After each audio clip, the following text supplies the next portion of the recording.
Liver problem also నాకు drinking అలవాటు. Okay.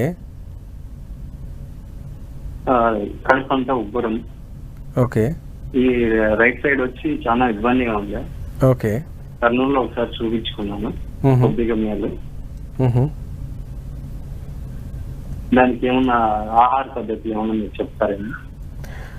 Shankar Reddy గారు, ఇప్పుడు బేసిక్ ఏంటంటే మీరు అన్నట్టు నిజంగానే లివర్ సిరోసిస్ ఒకసారి డెవలప్ అయిన తర్వాత చాలామంది ఆశలు వదులుకునే మాట వాస్తవమే. ఎందుకంటే అది డ్యామేజ్ జరుగుతూ ఉన్న కొద్దీ మనకి యొక్క పర్ఫార్మెన్స్ బాగా తగ్గిపోతుంది. దాని యొక్క లక్షణం మీరు ఆల్రెడీ చూస్తున్నాడు. కడుపు ఉబ్బరంగా ఉండటం, లేకపోతే డైజెషన్ సరిగ్గా అవ్వకపోవటం, లేకపోతే ఒక్కోసారి గ్యాస్ అక్యుములేషన్ అవ్వటం, రైట్ సైడ్ మీకు ఎక్కువగా నొప్పి రావటం, ఇక్కడ నుంచి మళ్ళీ చెయ్యికి లేదా భుజానికి నొప్పి అలా ట్రాన్స్ఫర్ అవుతూ ఉండటం అనేది మనం గమనిస్తూ ఉంటాం.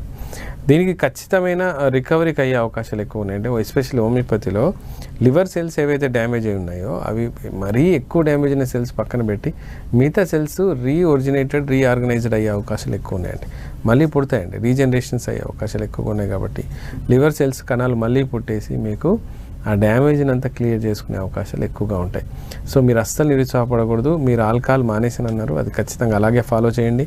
నాన్ వెజిటేరియన్ కొంత కంట్రోల్ చేసుకోండి, కొంచెం వాకింగ్ చేయండి, ఆకుకూరలు ఎక్కువ తీసుకోండి, అండ్ ఎక్కువ కడుపు నిండా అన్నం తినకుండా కొంత స్పేస్ వదిలేసి మీరు ఫుడ్ తీసుకున్నట్లయితే లివర్ సిరోసిస్ మీకు ఎక్కువ డ్యామేజ్ లేకుండా ఉంటుంది.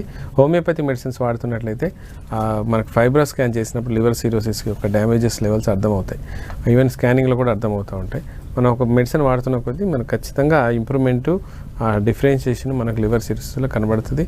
అండ్ నాకు తెలిసి లివర్ ప్రాబ్లమ్ని మనం సాల్వ్ చేసుకునే అవకాశం ఎక్కువ ఉందండి. వరి అవ్వాల్సిన పని లేదు.